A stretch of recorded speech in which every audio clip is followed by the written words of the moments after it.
satanic cults in the UK carrying out these rituals on global vortex points, you called them last night. Can you just elaborate on that, give us some examples, possibly tell us where in the UK this type of thing happens?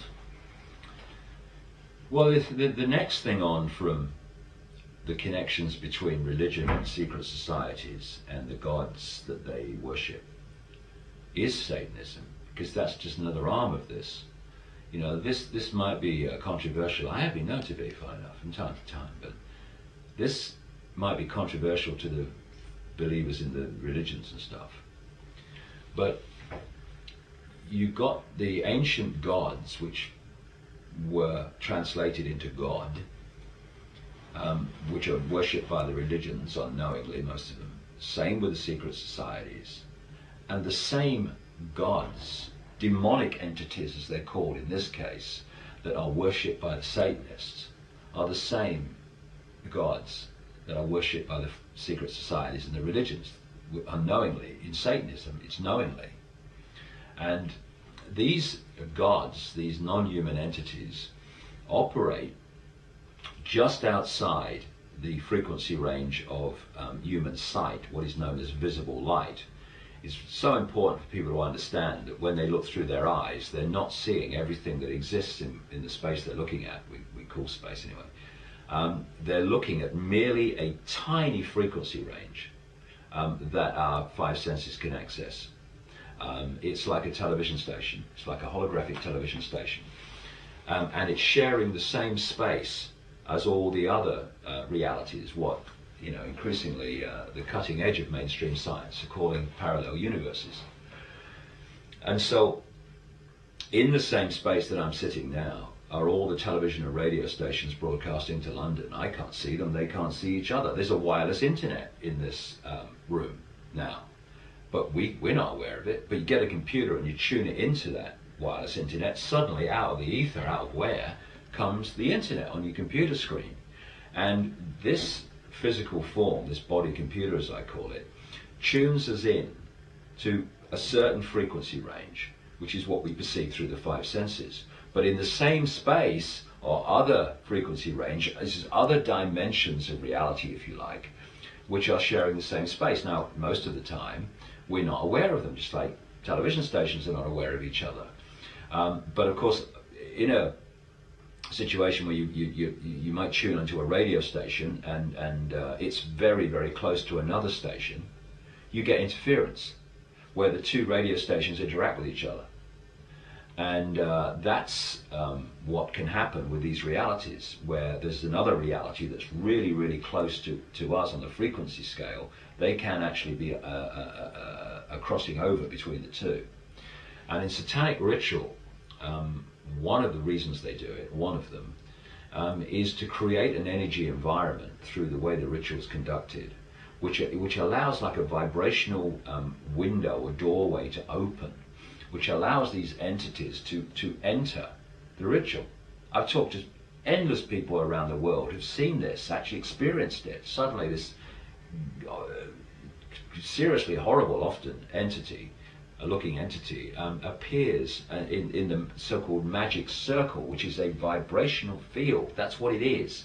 You know, they don't use these pentagrams and stuff just for fun. I mean, some of them might, you know, the lower ones who don't really understand it, but the ones that are really involved, that understand the way reality works and how you can manipulate it, these pentagrams and these various symbols used in Satanism, like the reversed pentagram is the classic satanic symbol, and the circle around it, they are vibrational fields. That's why they do these rituals, and the entity can enter this reality, the range of visible light, in other words what we can see, within that vibrational field, and suddenly the gods appear.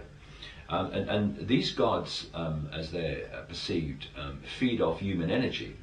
They feed off low vibrational human energy, low vibrational emotional energy, all round based on fear, stress, hatred, guilt, all these things, these low vibrational emotions.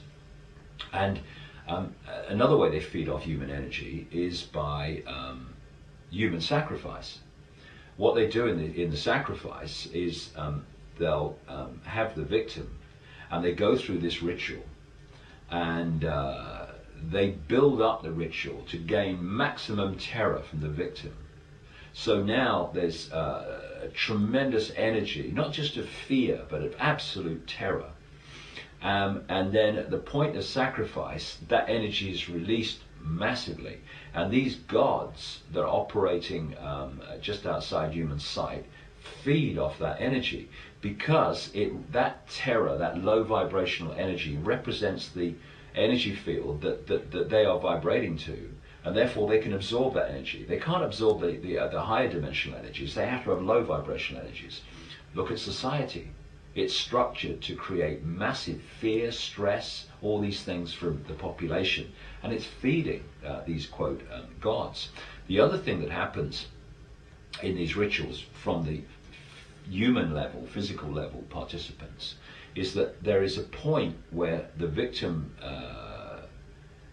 is in a state of such extreme terror that a certain adrenaline enters the bloodstream. It's not even a normal adrenaline that comes from danger. It's an adrenaline that comes from sheer unbridled terror, and that enters the bloodstream at the point of sacrifice. And then these sick people drink the blood because it's got that adrenaline in it, and it gives them this rush.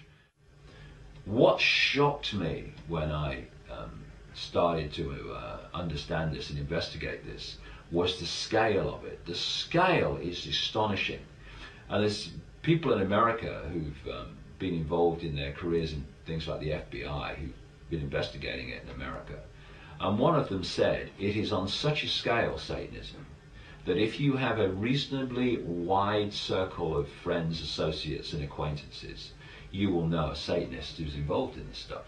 Not always the sacrifice of children or whatever, but the sacrifice of animals and stuff like that. Now, when you start relating this stuff to history, you come across this common theme everywhere of making sacrificial offerings to the gods of animals and of young virgins. The young virgin sacrificed to the gods. Find it everywhere. Of course, in places like the Aztec period in Central America, they were doing it bloody en masse, thousands of sacrifices. And what was that? It was merely what is happening today. There is a change in the energy field when you pass through puberty, and there's a change in the energy field when you start sexual activity. These gods want the energy before that change takes place. I mean, they'll have it afterwards, but it's like what they're really looking for is pubescent, pre-sexual activity energy. That's why they want children. That's why you had the young virgin sacrifice. They were kids. That's why they do it today, for this very reason. And there are certain points where there are vortexes within the Earth energy field. And these vortexes, as they spin, they're basically places where the connection between this dimension and other dimensions is much thinner, much closer, because of the nature of the vortex. It's basically spinning two dimensions together, in effect. And so if you do the rituals on these vortexes, then it is much easier energetically to manifest and bring out these gods into manifestation. The other thing about the vortexes is there are points where lots, the big vortexes anyway, where lots of ley lines cross, meridian lines, energy lines cross. So what you do on those lines, for a start, is sourced by very powerful energy, because basically you've got electricity grid on an energetic level coming into the point from several directions to where you're doing the ritual. So you're dealing with a powerful energy field, which is what you want to achieve your outcome. And also what you do at that point in terms of the energy that you create of hatred, of terror, of all these things, that then goes out through these lines from that point, and you're actually affecting the global grid by doing that. In terms of places where this goes on. I can only talk about people that I've spoken to and things that I've come across. Certainly, a lot of the major royal palaces are built on these prime sacrificial spots.